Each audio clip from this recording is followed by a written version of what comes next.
These attacks from the devil, and I'm supposed to have more faith? Has this never been God's plan? I don't know. I'm so confused, and we're praying for it so much, but it doesn't seem like God is answering. In our Frontline series, we explore what Christian living looks like in daily life. I've heard it said the most dangerous prayer is only 2 words. Use me. Because when you pray that, things happen. For example, God tells you to move your family to a new country, to a house you haven't seen, in the middle of the forest. Yeah.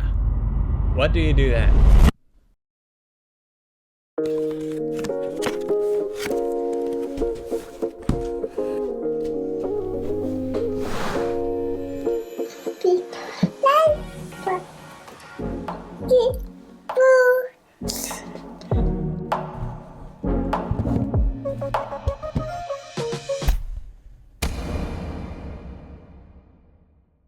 We're going to be living in the countryside. Yay! This house is really in the middle of nowhere, like in the forest. We got to hear they have a lot of mice there. It's been super many mice this year. Ah! It's going to be a lot of things that we are not used to, and we're going to need to see, are we going to survive? The biggest fear with going there is, what if this wasn't God leading us? What if we have misinterpreted the signs? That scares me a bit. In a time where we were praying for God to open up an opportunity for us to be able to leave the city and live in the countryside, an evangelist friend from Norway reached out to us. He and his wife had been praying for people to work together with, and apparently our names kept coming up. So they asked if we would consider moving there. Whoa, that seems like more than coincidence, doesn't it? So we prayed for it and we looked for houses to rent in that area, but we couldn't find anything. So even though it seemed like a nice idea, we kind of wrote it off as impossible, but said to God that if he would want us there, then he would need to provide us a house. Not long after that, our friends reached out to us again. Guess what? They found a house for us to rent, relatively cheap, on the countryside, and only 800 meters away from their family. This really seemed too good to be true. But then our feet touched the earth again when we got some photos of the place. And to be honest, our Western minds had some difficulty with the first impressions. But we were willing to go anywhere if God sent us. However, Katja, knowing that we have a loving Father that sees our heart's desires, did though secretly pray that if God wanted us to move there, he would lay on the landlord's heart to want to renovate the bathroom before we come. And within 2 days we get a call again from our friends, telling us that if we wanted to move there, the landlord wanted to renovate the bathroom. How amazing. Surely God is leading us to Norway. I can't help but just feeling that God has led it from the beginning. There is so much I look forward to. Well, Ellie and I has 2 small friends that will live close by. That's gonna be amazing. And the church there has said that they look forward to us coming, and it's a very active church. And yeah, my biggest hope is of course that living out on the countryside, that will be very good for my health, for my eczema, with a lot of fresh air, oxygen, and being out more maybe.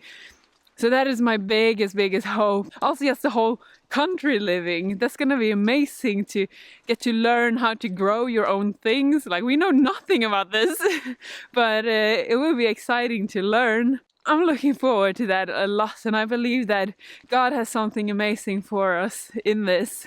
Yes, we were both convinced that God was leading it from the start, but we dealt differently with the issues that came up along the way.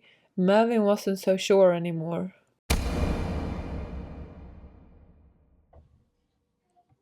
You know, for these last few weeks, I've actually been struggling a lot with this whole move thing. You know, people who know me, they know that I can be quite impulsive, and we have this idea, and I'm like, let's go for it, let's take those risks. But now this situation, it just feels very different. I think actually the main reason for that is something that we haven't shared publicly yet, but our plan is to, when we move, that I will actually quit my job. and so that we can full-time focus on our ministry and making videos. You know, the world today, there's so many people who are having questions, who are seeking for something more, don't know how to find it. So we think this is like an amazing opportunity. We believe Jesus is coming soon, so we want to get the word out as much as we can. Walk in faith into the unknown and rely on donations from people like yourselves who watch our videos, who appreciate them, who support the work that we are doing. So that already is like this huge step of faith that is, to be honest, pretty scary. And now everything that has happened in these last few weeks with this move, it just feels like there's no way that this is going to work. With the plan for doing full-time missionary work, moving to Norway, a more expensive country than Sweden, didn't make any sense already from the start. But we saw the very cheap rent as a sign of God's provision, so we wanted to go for it anyway. But then, the rent got raised by 50%. Even though it was still good for Norwegian standards, we wondered, was this really still a sign from God? But to not sound too complaining, we won't list you all the bad news we have been needing to process, but our faith was really stretched and challenged. We also got to hear from the moving company that the cost of moving our stuff would, instead of being around the same as doing it ourselves, be about double as much as they originally told us. Then Melvin lost about all faith in that God wanted us to move there. And all these financial blows seems to take him further and further away from his heartfelt calling to be able to be a full-time missionary. And since we could not afford the moving company anymore, we needed to pay a cancellation fee and try to fix the moving ourselves. This was easier said than done, to find a truck that was allowed to cross country borders and still available. And then came the knockout punch.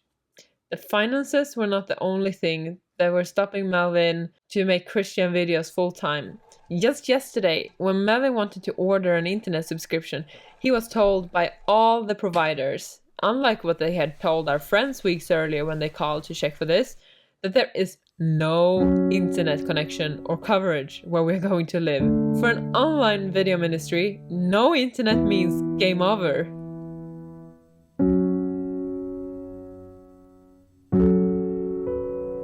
Yeah, are these attacks from the devil and I'm supposed to have more faith and just go with it anyway? Or is this God wanting to redirect our plans? Have we been misinterpreting the signs from the start? Has this never been God's plan? I don't know. I honestly don't know. I'm so confused and we're praying for it so much, but it doesn't seem like God is answering. I feel that we need to find something else. If there's no internet, it just feels like this is not going to work. We have 4 days left until we need to move. Where in the world are we going to go? Yes. Thank you, Matt. Please, plus Matt, this ring Amen.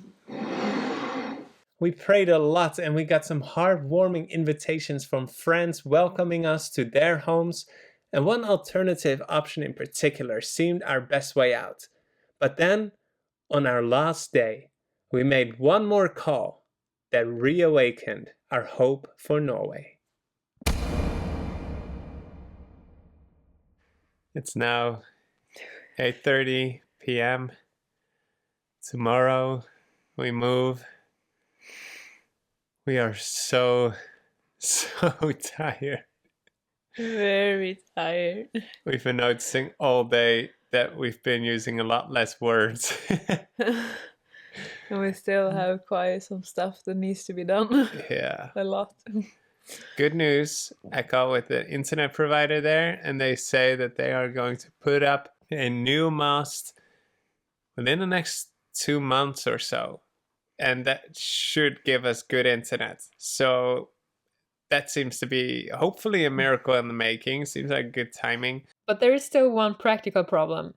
The only truck we could find to rent that was allowed to cross the border was a lot smaller than the bigger one that the moving company said our things would not fit into. So how are we going to fit? Good morning. Truck is here. Let's see what we're gonna need to fit it into. What do you think? Yes, because I wanted to fit. That is a very good argument. Let's get to work. We have such a good start, super efficient, packing, like really good, thanks to our friend over there. But now Ellie is awake, so now it's time for, what are we gonna do, Ellie? Bible. Morning worship. He's able, he's able, I know he's able, I know my Lord is able to carry me through. He heals. This is a lot of our stuff already. I think Amazing. God has done a miracle. Katja, didn't you pray even that God would shrink the boxes? Yeah, I did. So we don't know if we just witnessed the supernatural thing that the boxes actually shrunk. Yeah, Well, this is whatever it crazy. is, I really think it's gonna fit.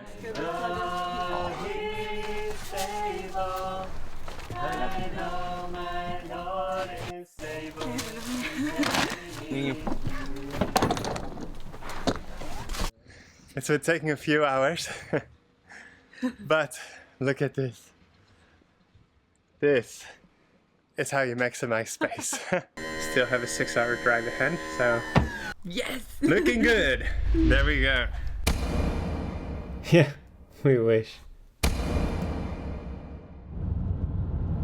So it is now 1:30. The annoying thing is that after a day like this, you just wanna fall asleep on your bed. The problem is that our bed is like tucked away in the back somewhere. We still need to unload everything. But we are 15 minutes away, so we're almost there. Even if you don't see anything out right now, we have been able to see some like shadows and outlines because it's so strong moonlight, and it looks like it's really, really pretty. I see it. I see it. Here's the home. Yeah, Lina, are you excited? Yeah. That's our new home, Elina. We stepped out in faith into our new home in a new country. Here we are.